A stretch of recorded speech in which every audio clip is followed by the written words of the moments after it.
Hi, my name is Jacob Berkowitz. I'm Dan Feingold. And you're listening to the third episode of First Film, a film where Dan and I talk about a director's first film and try to unpack whatever's going on in their head from that movie. This is a podcast. This isn't a film, but otherwise, yes. Did I say this is a film? Yeah. Woof, off to a good start. Who are we talking about today? We're talking about David Cronenberg. Yes, long live the new flesh, everyone's favorite horror director and body horror director, Davey If Cronenberg. you want to watch a movie where characters say the word flesh, oh boy, do I have a director for you. I'm convinced after watching so many of his movies that flesh is one of the most grotesque It's really nasty. There's no way to say it good. It's just always like unsexy and disgusting. Sometimes it feels like David Cronenberg isn't even aware that that's so horrific. I think that people are just talking about flesh all the time. He's like, no, that's normal and good and a thing people talk about. Yeah, this guy's a freak.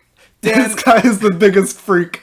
How many of Davies... the biggest criminal we've covered on this he's podcast the most fucked yet. up. He does Definitely. deserve prison for sure. For sure, a demented freak. Prison reform and criminal justice reform, except for David Cronenberg. He deserves whatever punishment. ACAB somehow includes Cronenberg. All Cronenbergs are bad. I don't know much about his son, but... Brandon, I'm sure, is also fucked up. What is your relationship to Dove coming into this? I was actually really surprised that I had seen, like, almost none of his movies. You mentioned having seen Existenz. I saw Existenz when I was, like, 12 years old or something. Too early, entirely I know, too early. Insane. My dad showed me a lot of wild movies, and I don't have any context for them, so as I grow older, it becomes weirder and weirder that I've seen them already. I saw Existenz for the first time this week at age 24, and that is still too young to watch Existenz.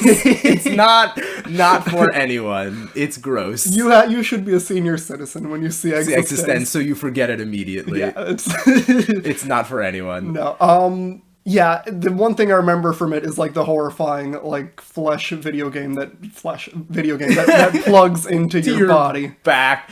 Jude Law says, I have a fear of being penetrated. Which is a very Cronenberg... That's a Cronenberg I ended up sentence. seeing a very representative Cronenberg movie. Yes. But that was the only one I had seen. I had never seen The Fly. Much better intro else. than my brother, who has only seen 2 David Cronenberg films. M. Butterfly, which is the one that's based on a play set in, like, 1950s China. Okay. Not at all body horror. And he saw Maps to the Stars, which also not body horror. Yeah, 2 late Cronenberg movies. So literally could not be less representative of Cronenberg. But I had seen a number of his films. Not all of them, but I've seen films ranging from The Brood, which is like early body horror classic Cronenberg. Love The Brood. Brood is very good. I had seen also Cosmopolis, which don't love Cosmopolis. Cosmopolis we'll get to is it. a lot. And I had seen like Videodrome, and I had seen The Fly. I had seen the seminal Cronenberg, but not all of his stuff. I've obviously seen more coming into the podcast, but neither of us had seen his first film, Stereo. Stereo. Show about his first film, Stereo. Neither of us had seen it. Yeah, I don't think many people have seen it, reason. Uh-huh. It's kind of a rough actual movie to watch. All right, let's get into Stereo. Yeah. But first, let's talk about. Oh, right. Okay, I'm sorry. No, it's okay. It's okay, baby. I'm sorry, Jay. I forgive you. Okay. Let's talk about who David Cronenberg is. Of course. So, David Paul Cronenberg was born March 15th, 1943, in Toronto, to mother Esther, who was a pianist, and father Milton, who was a journalist and editor. He was raised in a secular Jewish home, but he's come to identify as an atheist. He was a video editor, right? Cronenberg's father. I didn't read that. I read journalist. Oh, was he? Oh, okay. I may have read editor and just assumed video editor. Okay. I think he was a literary editor or a journalistic editor. Okay, interesting. So at a young age, David displayed an inclination towards art, writing and publishing. He published some short horror stories and became a pretty accomplished guitar player by the age of 12. In high school, he developed a fascination with botany and insects, specifically with lepidopterology, which is the study of moths. And that explains a lot about David Cronenberg. I feel like David Cronenberg probably really liked that episode of Spongebob where they're terrorized by a butterfly. What episode is that? There's one where this is not the SpongeBob podcast This is not now. the point of this pod, but there's one where I think they're at Sandy's house, and like a butterfly lands on sounds their right. mask, and there's like a Oh, really fuck, horrifying, I do remember this super episode. close up of like Of a the butterfly's bug. face. Yeah, fucked up. So, I do remember that. I guess what I'm repressed trying to this say memory. about that is like just because he was into butterflies, I mean, I think he was into them for the fucked wrong up reasons. Yeah. Not because they're pretty, but he's like, ooh, look at these Because if you look compound up eyes. really, really close, They're disgusting. It's horrific. That also explains why he entered the honors science program at University of Toronto. He would later graduate from University of Toronto at the top of his class with a degree in English language and literature in 1967. I think that scans. I would consider him to be a pretty intelligent guy, Cronenberg. He comes off as rather well-spoken. Yeah, and English intelligent. major makes sense because there's a lot of words.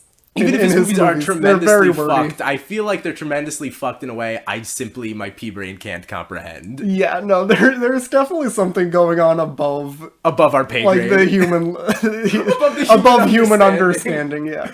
That he's touching on. Wait, so when Yeah. did he get into film? Because that's 2 years. 1967 is 2 years before stereo. So I'm gonna get to it. I cover it, Dan. I'll I get you believe there. you. Suspense. So while attending UT, one of David's classmates, David Sector, was making a film starring a couple of Dave's friends. The film was called Winter Kept Us Warm, and it was a story of a young man struggling with his sexuality while at the University of Toronto. And it went on to screen at the 66 Cannes Film Festival, and upon seeing that movie, after seeing his friends in like a real successful film that played at like a big film festival, David came to the realization that filmmaking was the way forward for him. So this was in 1966. He's at University of Toronto. He sees a classmate making a film with a bunch of his friends, and he's like, oh, I'm gonna do this. That's crazy. Yeah, so A then whole degree. He's like, oh, never mind. I know what I'm gonna do now. So he just immediately began renting cameras and equipment, and he learned the art of filmmaking on the fly while making two 16mm short films. Transfer, he made in 1966, and From the Drain, he made in 67. I have not seen either of them. I could have, I chose not to, because I read the synopsis for them, and I'm like, no, not interested. I mean, you got to assume it's gonna be less watchable than stereo. Which is already pretty unwatchable. So yeah, that's rough. fair. But he made just two short films over the course of 2 years. During this time, he also created the Toronto Film Co-op, which was a film collective that included Ivan Reitman, who would later go on to produce Cronenberg's films Shivers and Rabid, and funnily enough, would direct films like Ghostbusters and Kindergarten Cop. So this is the pal David Cronenberg made his two early fucked up body horror movies. Thank you, Canada. Yeah, good exports. And then, just 2 years after his second short film, Cronenberg secured funding from the Canadian government to write, direct, edit, shoot, and produce his feature debut, Stereo. I like that the credits are like a group project where one kid did all the work. It's like edited David Cronenberg. It's that picture of Cronenberg. David Lynch where he was like just doing everything on his Yeah. early films. Yeah. Perfect. All right, so Dan, can you proffer a plot summary for Stereo? No. Well, it's not really a plot. It's not really a plot movie. It's not really a narrative film. It's so much. it's a silent film for the most part. It's Yeah. silent with some voiceover narration. I would like to add here that we did put on Brian Eno's Apollo ambient album in the background, so we weren't listening to it as intended, but I wasn't gonna sit in 60 minutes with like large patches of silence just watching Stereo with the homie. And I think that was smart. I think if you are interested in checking out Stereo, it's probably a good idea to put on like some type of ambient music on in the background. Yeah, some spacey, vibey, sci-fi ambient music. Yeah, I think that's a good idea. But it's basically just showing footage and describing an experiment to psychically connect a bunch of university students. Yeah, it's very loose on plot. It mostly involves the unraveling of a failed scientific experiment that happens to a bunch of college kids, and you see them engaging in sexual activities with a lot of visual symbol and metaphor. There's like a pacifier that gets passed around, that gets sucked on, and eventually gets chopped up. There's a spent way too three-way much time. Yeah, and a monologue about how human sexuality is fluid. Yeah. This is 1969, Woke so King David pretty Cronenberg woke, talking about actually. bisexuality being the most elevated form of sexuality. I mean, so this is, I would say, barely a movie.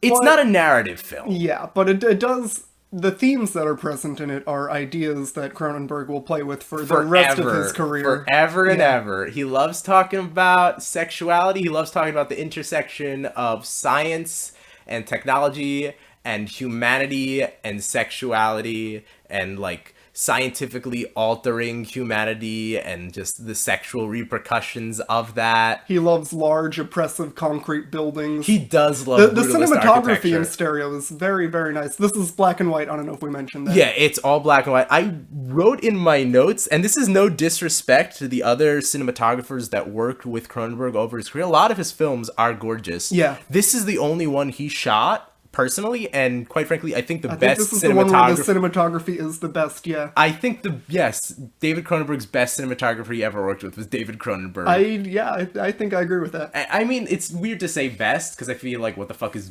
good cinematography, but it's like, all the compositions are very aesthetically pleasing, a lot of nice intersecting lines. It makes me think of frames and frames. Yeah.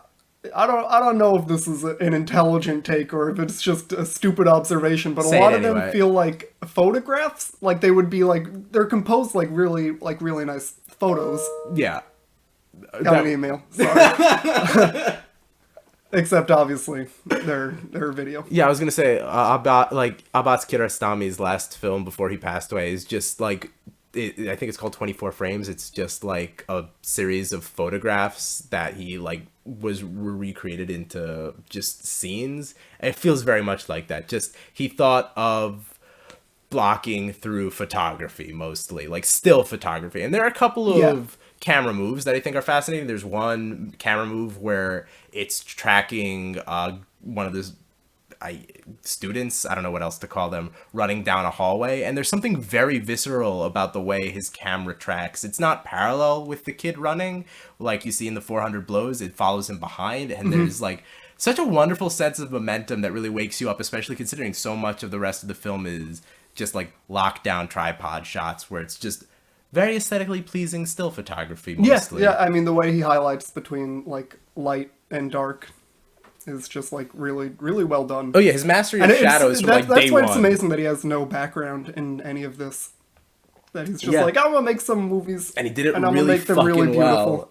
He just nailed it out the gate. Not that the story is that okay. Like, yeah, did you enjoy watching Stereo? No. It's not like an enjoyable film. The narration is also bad and incomprehensible. Okay, so like we're pulling as much as we can out of it, but it's, I mean, just from a performance perspective, they're very stilted. They're very like drone-ish and lacking in, I guess, inflection. And it's also very bogged down, I would say. It's the way an English major would write a movie script, I would say. It definitely feels like a thesaurus was opened for every single word. I mean, yeah, sure. I think it's supposed to be obtuse. I was gonna say, I don't think it's meant to be taken literally. I think it's purposefully, almost satirically, just dense with jargon that is nonsensical. I'm giving Davey the benefit of the doubt. I don't know if I agree with that. I kind of doubt that any of that is self-aware. Not that it makes it any more entertaining to listen to, whether or not it is satire or not, but I think David is smart enough, or he must have been enough to realize, like, this is not meant to be literal. I think it's a lot like Cosmopolis, which we'll get to later, in that that it's bad. Well, that it's not meant to be like literal. It's vibes. It's vibes only. It's a movie about vibes. It's a movie about manufacturing vibes. This might say a lot about me too. I'm a basic bitch when it comes to movies. You know, I like character-driven stories that have a plot. I can't blame you. That's generally pleasing. It's going to be hard for me to like the movie. And Stereo doesn't. No, it gives you no I don't know character. that any of the characters are even named. No, they're not named. So it's, yeah. Who they are as individuals is not important, aside from the fact that they are people involved in a group experiment. Which is also ties into the theme of the movie. The fact that who they are as individuals isn't important is also like the whole premise of the movie. It's losing yourself in the collective group mind. Yeah. Like through experimental telekinesis and through just fucking everybody around you. And I think it's also about how like science generally doesn't treat people as people. It's about how you're trying to like experiment on individuals and individual connection to one another, and how it's impossible to like objectively quantify and replicate how humans interact with one another, considering the circumstances of each individual's existence is like paramount to who they are and how they connect to one another. So the idea of being able to replicate an experiment where the core conceit is how one person connects to another, it's not going to be replicable. You just can't do it. Yeah. So in that way, I think makes sense that individuals don't matter. That's not to say it's an enjoyable film to watch. Right. But I mean, yeah, thematically sure. it makes sense. Yeah. Sorta. Not that I liked it anymore because of that. Doesn't make it any more fun to watch, but like, yeah, it's clear that he was going for something. Yeah, if we can emphasize one... I think he successfully made the movie that he wanted to make. Yes. I think that the movie that he wanted to make is just not fun to watch. I was going to say, if there's one thing we can say about Stereo, is that thematically it's interesting, it's coherent, and yet it is in no way an enjoyable film experience for either of us. Yeah, but again, it is him playing with the ideas that he will later play with way more successfully. I mean, I think Scanners is way more entertainingly. Yeah. I mean, what you consider successful is up for debate. You But mentioned if we Scanners. consider successful being like audiences will watch it, know what's going on, and be happy that they saw it. Stereo is not that movie. No, but I think Scanners is a better version of that. I was going to say, there are plot details from as wide-ranging as the idea of people being experimented on telepathically, as broad as a conceit as that, to like the specific details like drilling a hole in your head. Yeah, to let the pressure out. Yeah. Oh God, Michael Ironside is so fucking good in that movie. I've still not gotten over how good he is in that movie. I genuinely believe that in a just world, we would have gotten Michael Ironside as like the Joker. He would have had a career as compelling and fascinating as Jack Nicholson. Yeah. I love Michael Ironside in that. He's totally fucked. He does go Joker mode. He does absolutely go Joker mode in this, in Scanners.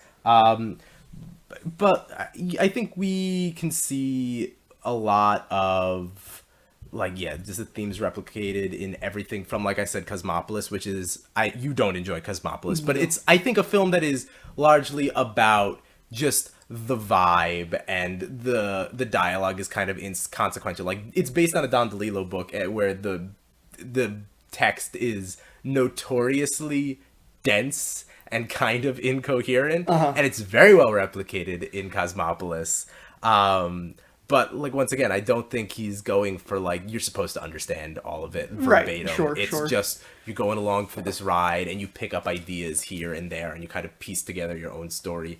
I don't particularly enjoy Cosmopolis either, but I think his films are, even when they're tough to watch, they're interesting. They're very fascinating. For sure. I mean, the ideas that he's trying to express are like super, I don't know, like high level. Yeah, they're high concept. Yeah, very, very trippy ideas. Raises a lot of questions about what it means to be human and to be trapped in a flesh body. Yes. I was going to say, there's not as much physical mutilation in this as you go on to see later. There's I mean, there's also not much of a budget for that. Absolutely not. He gets like maybe $20,000 from the Canadian government, but you see, I mean, there's nudity in this. There's nudity in almost all of his films. Oh yeah, he likes to show us a titty for a second. In his defense, you also get people hanging dong in Maps to the Stars. So he's equal opportunity, especially later in his career. Woke King David Cronenberg will show people hanging dong. But yeah, there's not as much body mutilation. I mean, there's allusion to it, like we said, with the drill in the head, but you don't see it. And you just see people messing with each other's flesh. But this intersection of science and machine with the flesh goes much more thoroughly explored in films like... Well, yeah, this is much more psychological than physical. Which I think you get I think The Fly is definitely like the idea of people being physically connected. Yes. Whereas Scanners and Stereo are like a psychological connection. That's not to say Scanners doesn't have fucked up body horror shit. And it also does, but I would say it's more about like two different nervous systems being connected to one another through space. Yeah. But even in films where he would later go on to like explore this idea of people being mentally connected in something like what is it? Dead Ringers, where what's his name? Jeremy Irons. Jeremy Irons, not Michael Ironside. Jeremy Irons plays twins that are like, they pretend to be each other. They're connected. There's like a weird twincest menage a trois thing for a hot second there. It's very fucked. And they make and then they both spiral into addiction madness, together. Their fates are intertwined. Yeah, and it's never quite sure like which of them is addicted to drugs at any point. Yeah. By the end, it's kind of inconsequential. I think it's supposed to be very confusing as to like which twin is which one. Yeah, and by the end they wind up literally one of them kills the other by using tools that are using what I always think of them as cow tools. Were they referred to what, like the twins? They're the tools that separate Siamese twins. No, they're tools for mutant women. Yes, for women who have like a third strange uterus. Uteruses. Or they have like 3 canals into the uterus. Or but I think of it as cow tools because of the Gary Larson comic. Do you know what? about this? There's a Gary Larson comic where it's just a cow standing in front of a table with like tools that are incomprehensible, like just strange shapes made out of wood and like twisted pieces of metal, and all it says is cow tools. And everybody who saw that comic lost their minds and like wrote angry letters to the paper like, what is this? What does it mean? And Gary Larson was just like, I thought cow tools. Cows would be bad at making tools. So they're bad tools. Anyway, so when I see the tools for operating on mutant women, cow tools. They're cow tools to me. Your brain is broken in a very specific way. You're like, cow tools. Cow tools. What was I going to say? Just another dumb tangent. We talked about Scanners for 2 seconds. The lead in Scanners is not a good actor, but I was so pleased, regardless, to see him reappear in Dead Ringers making the tools for mutant women. Right, yeah. Not important. Well, I think that, I don't know, I wonder what you think about this, but on some level, I feel like Cronenberg is just, like, kind of indifferent to, like, the performances. I don't think he really cares. Like, I think he lets actors do their thing, and, like, Jeff Goldblum will give, like, a crazy good performance. Because Jeff Goldblum's a really good actor. He's very compelling, very watchable. But, like, if you're not giving a good performance, he's not going to step in. Like Robert Pattinson in Cosmopolis, is my personal opinion. The hot take. I disagree. I love Robert Pattinson anywhere. Just doesn't care that it's not, like, necessarily a very emotive or what you would traditionally call a good performance. I don't think he's an actor's director. Yeah, like the lead in Scanners.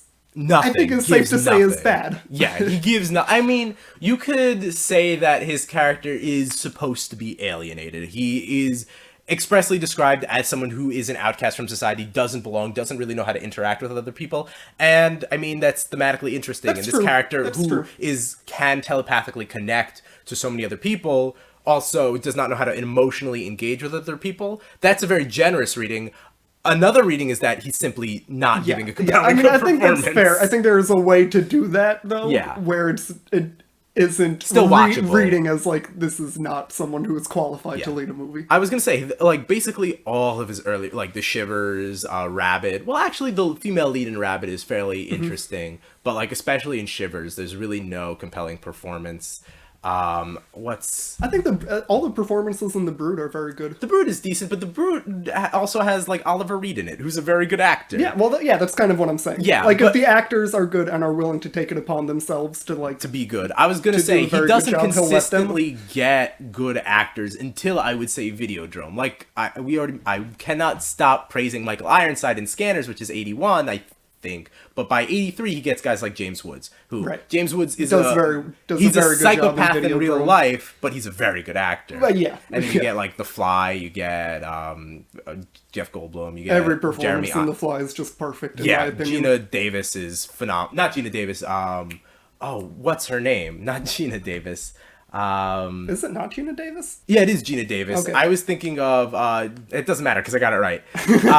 But yeah, Gina Davis is terrific in that movie also. Absolutely. And he just, like, gets Jeremy Irons, and he'll get Jeremy Irons again. Yeah, and Dead Ringers. Really, really good performance from Jeremy Irons. Well, he plays 2 characters. He plays 2 characters, and they're identical twins, but, like, he differentiates them in, like, such subtle subtle ways. Yeah. That, like, it's incredibly impressive. I mean, the writing lends itself to being able to, like, go to caricatures of, like, the Playboy and, like, the Meek brother, but he doesn't... I think that would be, definitely the wrong way to do it. To And he make doesn't them, do like, that. way, way different. They're almost exactly the same. But just enough where you can tell which one is which at the Just, beginning. like, the subtle ways that he holds his body. Yeah. And, like, how confident he is. Jeremy when Irons he's is speaking. always terrific. Jeremy Irons does a beautiful job there. Yeah. And then he'll get, like, he consistently gets professional actors for the rest of his career until I was watching Maps to the Stars with my brother. And, I mean, you have actresses like Julianne Moore, who's absolutely terrific in that. And Mia Wasikowska is a professional. John Cusack's a professional. R. Patz is a professional. But you get, there's a child actor. His name is Evan Bird. He's awful. But he's also, like, 15, so it's hard to say, like, wow, what a terrible actor. He just definitely needs directing, and David Cronenberg's not interested in directing most actors. actors probably need directing. Yeah, it's not, like I said, it's not until he gets just consistently great actors that becomes not an issue. I think having a good performance in a David Cronenberg film is actually, like, should be a huge badge of honor. Yeah, because that means for anybody who managed to pull that off. Yeah, he's a good writer, so it's not necessarily hard to pull out an interesting performance from him, but, like... I'm not trying to crap on Cronenberg too much with this. I just think the acting is not his priority when it comes to making these movies. Does not, which is so interesting because you would think that would come from someone who's detached from humanity or does not simply care about but all of his films, the central conceit is so often humanity and how the invasion of technology kind of just sullies a sense of humanity. Well, I would say that he isn't really so concerned with... He's concerned with humanity, yes, but not with humans. Oh, go on. Like, I don't think he cares about individuals, and I think that's supported in, like, the themes of his movies, which are all about individuals either transforming into something more than human, or at least parallel to human, or, like, combining with each other to form, like, a larger organism. Which is what Scanners is about. Obviously, The Brood covers that, too, where this one woman is psychically connected to the gang of demon toddlers who do her bidding. So interesting because, I mean, I think his the two earliest films of his I've seen outside of Stereo. Well, I mean, if you include Stereo in that as well, it's about a group of people, not so much an individual. Shivers is about, like, a group of people living in an apartment. There's, like, one or two main characters, but it's about a group of people in an apartment who are being infected with a disease. Right. Same with Rabid, which is about an infection that spreads across basically an entire section of the populace. I find that once he moves, and those films are in varying degrees good to boring, but it's not until I think The Brood, which focuses on a real central character, that I find his films to be really compelling. And then from The Brood, he goes on to do Scanners and Videodrome and the rest, that I think he finally makes films that are, like, compelling. And maybe this is just me, where I'm enough like you, where I kind of need to be tethered to, like, a character with an arc.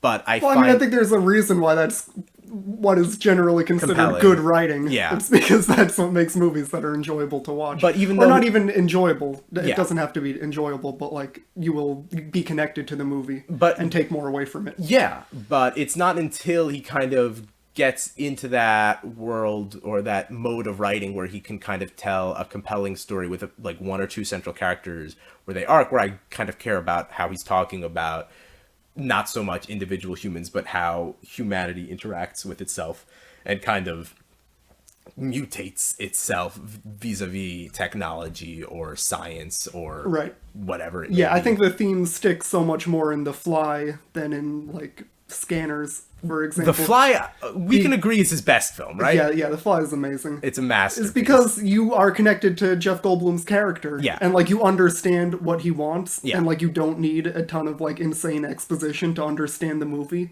It's just, I think The Fly is the most primal movie of his, where, like, the motivations are, like, first of all, obviously Gina Davis wants to survive. Yeah. Jeff Goldblum also wants to survive. Jealousy is a factor. Love, sex, it's all there. Whereas, like, in a lot of other movies, it's like, I'm not really sure what is driving this. And like you can have a lot of scenes where characters talk to each other about it, but like it just doesn't stick in the same way that it does when there's a character. When you see people physically just starving for life or starving for love. Yeah. And like, I mean, that movie is there's a sex scene in that movie, but it's not so much like plot-wise fixated on sex. Versus Stereo, where you see repeated sex scenes. You see a lot of naked men and women who, I don't think we mentioned this about Stereo. The men in Stereo are very attractive. Everyone's just stacked in that film. Gorgeous bodies. Yeah, okay, yeah. I think they're attractive in kind of unconventional ways. Yes. They're kind of weird looking. They're weird looking, but I'm just thinking of their torsos, and I'm like, those men. I've digressed in a weird way. But I was going to say, like, Stereo is a movie that physically demonstrates sex far more repeatedly and is very overt in its symbolism about sex. You see a lot of phallic imagery with, like, cigarettes, people sucking on pacifiers, you see people sucking on balls. Like, we were not able to figure out what that Well, when you say sucking on balls, they're sucking on some type of fruit. Yeah. That's very... We could not figure out what it was. It's like, somewhere... It's like the size of a cherry, but it's definitely not a cherry. Regardless, my point is, that's a movie that is visually far... You're just still going on, you're ripping on fruits! That's all I can talk about now. It's visually far more fixated on sex, but The Fly, regardless, even though there's maybe only one or two sex scenes, feels like a film far more invested in sexuality just because of how invested you are in these, how, like, real these characters feel. Even as Jeff Goldblum looks less and less human, becomes more and more monstrous, he still feels horribly human, especially in that last scene when he's literally like Brundlefly and the machine. Brundlefly and Telepod were successfully fused. When he like picks up Gina Davis's gun and points it at his own head, he is grotesquely unhuman and he feels so powerfully human. And I think that's why like the desire for sex lands so much more. The desire for love and just success and life feels so much more because there's an individual human you can connect to, versus his earlier films. Stereo specifically is so divested from human individuals and so fixated on humanity as a concept or humanity as a group that it's so hard to invest in Stereo as like something other than a monolithic piece of art. Right. It's so hard to engage with it like emotionally. It's just basically how a high schooler would view a work of Shakespeare, as like this dead text that you can only engage with as like something that's not living. Yeah, if we can move to, I mean, this is a very horny man. I think it's fair to say. Cronenberg and there's sex in almost all of his movies.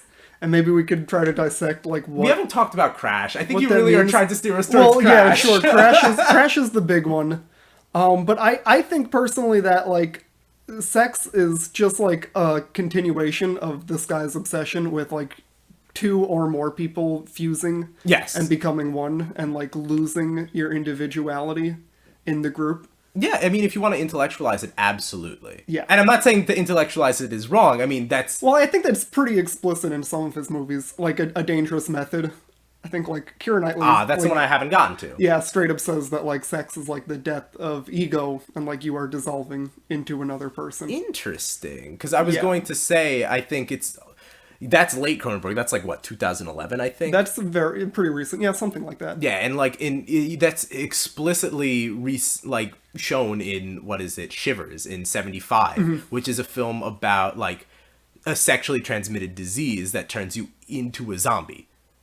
So it's, you have sex with someone or you kiss someone, you literally become a part of the collective. You become part of one. And I mean, you see it in Stereo too. It's about scientists sex is like a big part of how the psycho connectedness works. The fusion, you take drugs, precipitated by you fuck, and you become a part of this collective of consciousness. Yeah. So, I mean, you're right. And I also just think that sometimes the sex is just about sex. I think so. Yeah. I mean, we go to Crash.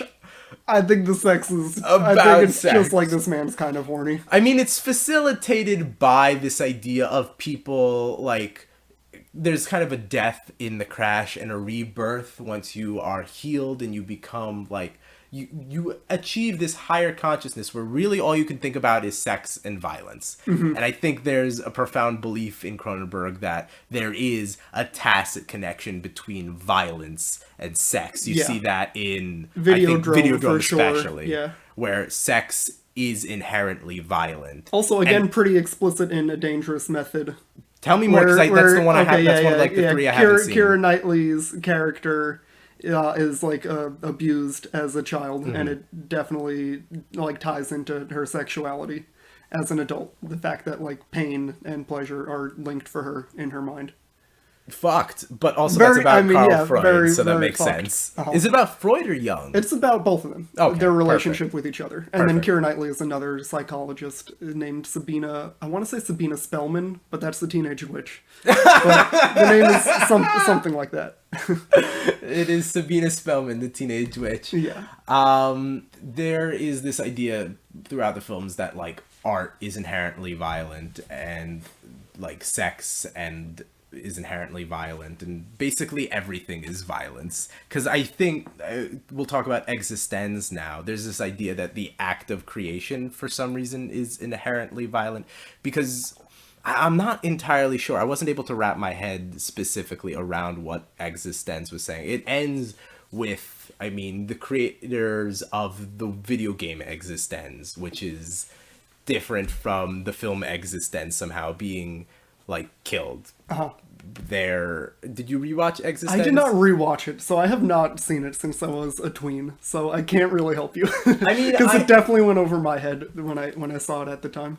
Yeah, I mean, I only watched it once, so I'm kind of struggling to talk about the ending, where it's got 5 endings. The first ending is Jude Law gets shot by Jennifer Jason Leigh's character, and they get out of the game Existence, and they talk about how Existence was actually a different game made by creators, and they get shot by Jude Law and Jennifer Jason Leigh's character at the end, and they basically say, "Death to Videodrome, long live the new flesh."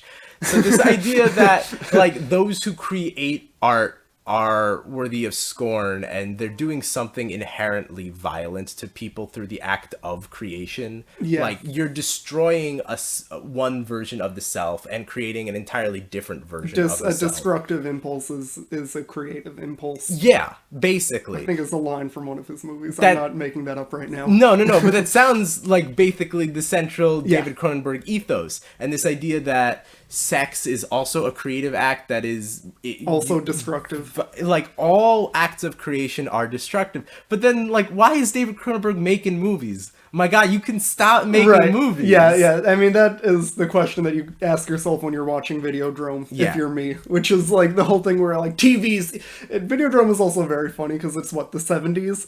1983, I believe. 83, okay. Yeah. Early 80s, like, being like, TV is ruining our lives! We're looking at a screen all the time! And, like, watching that in 2020 is just very funny. Yeah. But then again, you gotta also zoom out a little bit, and you see that Cronenberg is obviously contributing to that by being a filmmaker. Yeah, that's why I don't know that he necessarily even believes or cares. Yeah, I'm not sure that is actually what the movie is trying to say. I mean, it's kind of... I don't know. I think maybe it is trying to say something about how TV is toxic, or at least like mindless. The TV. Endless procession of progress is not without its inherent violence. Yeah, like this, but also he's not particularly vested in stopping, like this ceaseless march of violence. Right. He's invested in the system that perpetuates this violence. He views creation as something that is violent but inescapable. Like, there's this at the end of the day, you need to create as a human being. That impulse is there no matter what. It's a part of progress. I mean, all of it is linked to science. I mean, you cannot stop science. It's basically that question of, like, you were so bothered with whether or not you could, you never stopped to ask, I had that exact same thought in The Fly. But, like... Which is, I mean, also, I think Jeff Goldblum says that line in Jurassic Park. Yeah, I think that's where it comes from. They didn't stop to ask if they should. Yeah. which is, I mean, a theme for a ton of the movies. That's all like you see it in stereo where I mean it's scientists recording the progress of this psychological experiment, and they use experimental drugs that are pioneered in laboratories, and they hold people in this like testing facility, and it's present throughout. I mean, like his next big film, Shivers, is about a medically engineered virus. It's all losing control of your own creation, which happens in Scanners. And then obviously Videodrome too. Dead Ringers, sort of. Yeah, Dead Ringers is a... Dead Ringers is a lot. Dead Ringers is a lot. That's just everything. I mean, Crash, if you squint, they get turned on by car crashes and eventually they lose control of the sexual urge that they've created, and like some of them die. Yeah. I mean, it's... I don't know.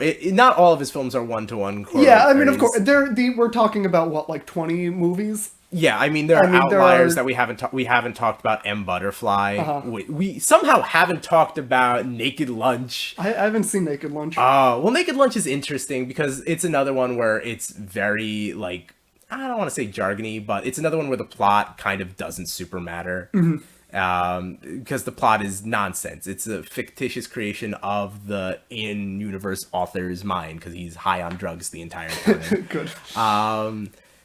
But there's a ton of body horror there. There's also just a lot of hallucinogenic practical effects. We didn't talk about how good the effects in a lot of his films are. True. That's obviously huge. Probably what Cronenberg is most known for is like outside the body, of the psychosexual shit. Yeah. Well, that's I think part of just like the fear for a lot of him. I mean, we didn't talk about, I mean, one of the reasons we're talking about Cronenberg is he's a horror director, but so much of this psychosexual shit is wrapped around like this fear of alterations to the body or just happening to the body. In Existenz, there are implants in the body that alter you. I mean, the video game console is made out of flesh. It is a biological entity. You see it in Videodrome where technology becomes fused with him. He has cassettes inserted inside of him. It's horrifying. He gets a VCR vagina in his stomach. Yeah, and they're just putting tapes in it every and time guns they in fist it. him. He gets a freaking pouch. Flesh gun. Existenz also has a flesh gun. It's made of bones. Oh yeah. There's just a lot of the fear of humanity and technology fusing. And then obviously Fly. Yeah, I mean, it's the most literal where he fuses with the pod, Brundlefly fuses with it. Yeah. There's tons of insect imagery in the Naked Lunch, which, I mean, ties back to his fascination with insects earlier. But so much of that is also about the bugs also being technology and also being sexual. So he puts his hands inside of the bug machinery, and it's very sensual, and he'll literally finger bug mouths that look like anuses. There's a ton of just wrong with this guy? Psychosexual bug technology imagery. It's just very dense to look at, and it's impossible to unpack precisely what he's going for, but when you're watching it, you know it's just not correct. It's just not good.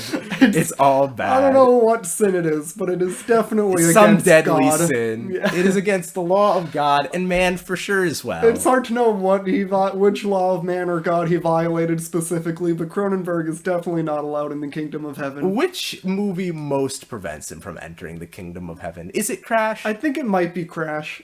Crash is terrifically fucked. Crash is... I don't know if we really explained, but it's about people who get turned on by being in car crashes. Yeah, and that's really it. Can you explain anything about the characters in Crash beyond that? Again, there are no characters, really. It's about a collective of people who are just fucking horny, and they're also just violent deviants. It's like the exact type of movie that it's very hard for me to get into, because like the character motivations make absolutely no sense. We never see them. Well, the character motivations make perfect sense. They're very horny.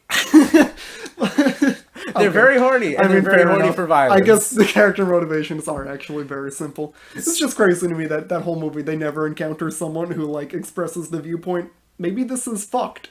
Well, I don't think every that's single important. person they meet is like, yes, indeed, it is hot when an airbag explodes in your face and you break your jaw. Which I think is very funny. I think it's just very funny. It's Crash kind of might hilarious. be his most funny movie. Yeah, I guess. I think we haven't talked about There are some films of his that diverge from stereo. Did you see, didn't see M. Butterfly? No.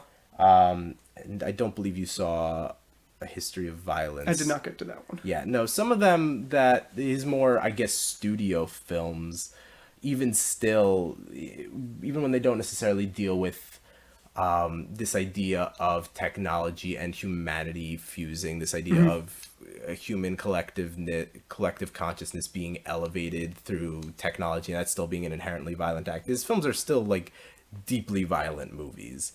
There's still a fascination with violence throughout. I mean, one of his films is literally called The History of Violence. Right. But they're more, I guess, emphasizing this idea of trauma, or in M. Butterfly's case, the complexities of human sexuality. We didn't talk about yet how gay a lot of his films are. Well, we call them a woke king. We did, a but few times. A lot of them are very... I mean, Stereo kind of skirts around this idea of... It doesn't skirt around it. It mentions in passing bisexuality being a higher, more elevated form of human sexuality. But a lot of his films become just, like, far more explicitly homoerotic. Like, we talked about Dead Ringers being kind of twincesty. I don't know if I mentioned that Naked Lunch is explicitly gay. There's a same-sex relationship there, and a lot of the visual imagery and just horror comes from like homoerotic imagery. I think there's a weird thing going on where a lot of the homoerotic imagery is also horrifying imagery in his films. I don't know what that's about. Well, I mean, in Videodrome, this James Wood got a big old vagina on his stomach. And then he has someone stick their hand in it, insert a VCR. Men insert their hands inside of him. Jude Law expresses a fear of being penetrated in existence. I don't know what to make of that, and I think it's interesting that the reason I went in depth about the film that woke him up to filmmaking in his biography is because it's an explicitly, well, not explicitly, but the subtext is very homoerotic. And I don't know, I mean, David Cronenberg himself has never talked about, I don't think, his sexuality. I'm pretty sure he's been married exclusively to women. Not that it's necessarily useful to question whether, it's not our place, and it's not useful to question how important... I mean, yeah, sure, he gay, question mark, is probably the least interesting question you can pull out of that. But I'm just trying to discern, like, what to make. I've never made anything of the homoerotic imagery other than just, it's present, it's there. Is gay scary to him? I don't know. Well, yeah, I don't know that he is necessarily trying to make a statement about homosexuality. I think he's just really interested with the idea of, like, two becoming one, whether it's like man and a woman, man and a man. I don't think he necessarily really cares. Yeah, I mean, I think as long as two people are being combined in a horrifying way, he's happy. It's all is he happy, or is he just like, this is what I'm interested in? Yeah, I guess. Or maybe he gets some kind of joy. He's got to be getting something out of it. That's probably why he does it. It's violent, but he's like, I'm happy.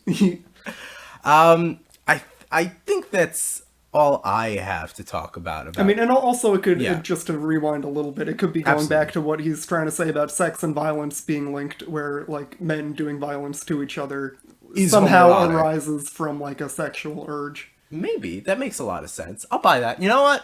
I buy it. You've explained the homoeroticism. There we go. We solved it. Thank you, Daniel. We solved Cronenberg. Yeah, I think I've talked about, I think, all I have to say about Cronenberg. I mean, I'm sure there's a ton we missed because, I mean, there's so many movies. There are so many movies, and they're all dense. Very complicated. We could easily, spend an hour talking about any individual literally movie. None of us talked about Spider because we haven't seen it. Yeah. I could not find it streaming anywhere, which is befuddling to me because it's a fairly recent movie and it stars Ray Fiennes, and for some reason it's just not anywhere. I mean, I've seen, I think, a bit more than like half of his movies. I feel like I had plenty to talk about. Absolutely. There are just so many. Anything we have to say left about Stereo? About Stereo specifically, I don't think so. I mean, it's I mean, the only few notes I have to talk about left are just visual trademarks. Early on in his films, there's just a visual signifiers. He loves this slow-mo effect that's not so much like a smooth slow-mo. It's not like the Wes Anderson slow-mo where he speeds just up like the frame rate. dropping the frame rate, you mean? Like where the frames get slower? Is that what you mean? Well, I'll let in you finish. Yeah, no, How I was about gonna that? say it's not the Wes Anderson where he speeds up the frame rate and just Yeah, slow. right. It's this. It becomes basically, instead of frames per second, it's like seconds per frame, where he just like slows Yeah, down. that's what I meant. Yeah, that's what he Not does. filming in a different I was scared. quality, I'm like, just am I just wrong slowing about- down the footage that he already has. Yeah. so that you can see the slow motion. And it becomes very choppy, and it doesn't feel like the bad slow illusion mo of in movement his. is broken. Yeah, it just becomes like very jarring. Yeah, in we see very that a lot in purposeful way. stereo during the monologues, and Mm-hmm. my theory is that he just didn't have enough coverage to do the monologues, and he had to slow the footage down but then a he little bit. consistently brings it back in Shivers, and I See It in the Brood and Scanners. Early on in his filmography, that's his preferred method of doing slow-mo, and he does it during specific times for dramatic effect. So I think there's something he gains out of just stopping the illusion of the film and like jarring the audience and making them become aware of the fact that this is a film. It's almost this not heightened. It's this effect whereby you kind of alert the viewer to the fact that it's a film, and in so doing, you kind of just startle them. There might be something to that, It disquiets yeah. them to the fact that, like, why are you making me aware of the fact that I'm watching a movie? I even though it's grotesque, it's even more, it's like wrong for you to make me aware of the fact that I'm watching a Well, movie. he loves. I'm not sure if I necessarily buy that for the slow motion. I kind of tend to think that's just an effect that doesn't totally look great. But I definitely did notice that he loves to show us screens. Like we see that in stereo absolutely. all the time. We Yeah. see the people like on a screen in a Yeah. in a control room. Yeah, you see like someone's Obviously, security camera, video drone drone that full of happens all the screens. time. Yeah. So I do think that you might be onto something where he is trying to make you aware that you are sitting here watching a film. Yeah, I mean, he's vested in this idea of technology and technology being somewhat violent. So, I Right. mean, I think there's... Yeah, to point out that you are partaking in it right now. Yeah, this cycle of violence, you are consuming this thing that is not good for you and is also dangerous to make. All of it is dangerous, all of it's bad. So I think part of the horror for him is the violence inherent in the creation, and if you make the viewer aware of their complicity in it, it becomes like this important act to him. Or maybe it's just him just liking that effect and not know, it's just, I don't know. I don't know. Yeah, I mean, sure, of course. So that's my final thoughts on Cronenberg. Do you have final thoughts? I just wanted to talk about. I love The Fly so much. I keep going back to Let's it. talk about The Fly more. I just like want to The talk Fly. about the makeup a little bit and Ooh, like how yes. good it is. I think they do. How gooey it is. It's first very. of It's all. good. It's gooey. Movies aren't It's not gooey enough. goy because I do you think mean Jeff goy? Goldblum is Jewish Is he Semitic? and Cronenberg is Jewish. I don't know. His name is Goldblum. That makes sense. And he was He's got Jewish energy, He was I in a would Woody say. Allen movie very early on. He was in Annie Hall. Okay. So I think he's Semitic. Yeah. Cool. Jeff Anyway, my Goldblum point could be Jewish. was I think the makeup is so good because even when he's the most grotesque, there's still like Enough humanity. exactly. There's It's the enough big humanity eyes. that you can see in there. Yeah. I was just gonna say that So I really love that. Oh, it's wonderful. We cannot emphasize enough how don't watch stereo, but do, if you somehow haven't, watch The Fly. We're begging you to watch The Fly. Videodrome too, I would say. What else Videodrome would is we say? very good. Yeah. Any I also other thought The Brood Cronenberg- was a solid horror movie. I like The Brood. I like Scanners. I think those are Stan probably- Michael Ironside. Oh yeah. I would say Scanners has a lot of great moments. Overall, Scanners gets a little bit. The first I feel like few I've scenes said in this before. It's a bit Scanners and the bogged down. last scenes of Scanners. Oh yeah, the last scene in Excellent. Scanners is amazing. It's a treat that you have to earn by watching the rest of the That's movies. fair. Yeah. And just movies aren't gooey enough anymore. You don't get that kind of gooey shit. Like in Alien, Well, because there's it a lot would of all goo. be a CG. Well, yeah, sure. I mean, if we're talking about today, I was thinking while I was watching The Fly that it would almost definitely be CGI if you did that today. And it doesn't work as well. And like It's not I as think tactile. you gain so much more, and it's not as realistic. You can see that there is a man in makeup Yes. on the screen, but I think that is what makes it work because you can see You can Jeff see the Goldblum's humanity eyes. there. Yeah. And they're his actual eyes. You And can it doesn't see matter him. that, like, you are looking at it and you're like, oh, I'm aware that this is makeup. It's like, yeah, whatever. It doesn't matter. Yeah. You're aware that there's a person there and that he's physically interacting with something that's far more tactile. I feel like we're going to sound like snobs saying this, but there genuinely is something lost in the translation from computer to your eyeballs. It Right. just doesn't feel as tactile. You can tell. And I mean, it's not about telling it's real or not. It's about telling whether or not something is physical there. Someone Yeah, well, I interacting mean, with something CGI physically. CGI is a tool, and it's Yeah. incredibly useful. And obviously, there are tons of movies that have it all the time, and you would never even notice. But if you're But just like gonna when eliminate a characters tool, are CGI, you're no longer looking at a human being. Yeah. And I think something vital is lost. I mean, it works in a film like King Kong, where it's not. I mean, you need a humanity, you need a human performance behind Kong, like with Andy Serkis. But it's not about necessarily human interaction with like machine or humanity being lost and taken away. It's an easier way to make a character. But Right. The Fly is so essentially about a human getting lost inside. I think it might be interesting if you start with practical effects and eventually it becomes fully Well, CG. yeah, but I mean, by the time he's totally a fly, it's Yeah. like an animatronic. I mean, it's no longer Jeff Goldblum Yeah. in makeup. Eventually, But there's still it's just like something a puppet or something. about Gina Davis. Well, yeah, physically- because it's been a human being for so long Yeah. that you can look at it and you can transfer. Jeff you can Goldblum give it. onto You can it. give it humanity. Yeah, Yeah. I don't know. I You just can like, map a human being onto it because you've earned it with a whole movie of amazing performances from a human being. I love the gooiness of his films. I It's love disgusting. He pukes all over that dude and melts his hands. Yeah, It's and his just legs. so nasty.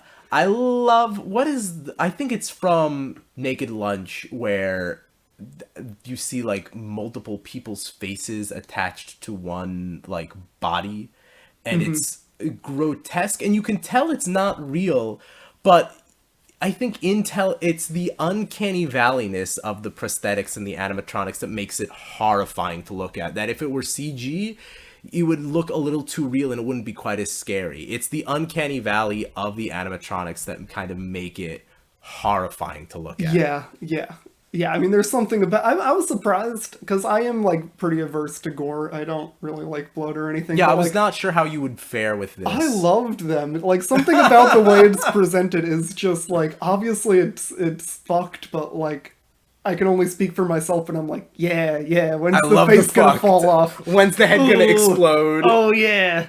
You know, and which is, I mean, obviously, I think it ties into what we're talking about, where It's all violent. We all have a lust for Violence. violence somewhere inside of us. And it's maybe lost. I mean, when you know you can do it anytime with CGI, maybe the desire to see it done practically is kind of also part of that visceral, just like the desire to appreciate the craft. of it, Yeah, well, I maybe. mean, I think there's something about the way that Cronenberg does it where it's so heightened that, like, it is so beyond, like, your experience of any pain or anything horrifying that you've ever seen in your life. So you're like, what's That, like, this gonna in look like? Videodrome, this guy gets shot, falls open, his whole body cracks like an egg, and there are, like, some type of larva, I don't really even know what it's supposed to be, that are, like, all squirming inside, and it's so over the top. So tremendous, That it devilishly just- fucked. It's so devilishly fucked that it just loops back around to being very fun. Yes. And I feel that the same way about like when Scanners when the head When see the head veins explodes! and you Yeah. see them like fighting telepathically. They're not saying anything. They're just staring They're just at, looking at each other You see and- their blood popping out of their veins. right, and what's his name? Ironside's eyeballs just Go become pure white. totally white. There's just something insane about looking at it that you're like, go for it, David. Just lose your fucking Yeah, mind. and then obviously at a certain point, Jeff Goldblum's whole body just falls away in chunks to And he's reveal a just horrifying, Brundlefly. skinny little insect Yeah. underneath. So we love it. We love to see it. You love to see it for some reason. We love to see the fucked up shit that Davy's got in store for us. Alright, so that about covers it for David Cronenberg. Daniel, do you Yeah. have anything to plug? Just our other podcast, The Commercial Boys. You can find us wherever. Yeah, Check it anywhere out. We review podcasts are. commercials. You can follow me on Twitter at Dan Feingold. Yeah, you can follow me on Twitter as well at Aaron Berkowitz, spelled like the 18th century politician.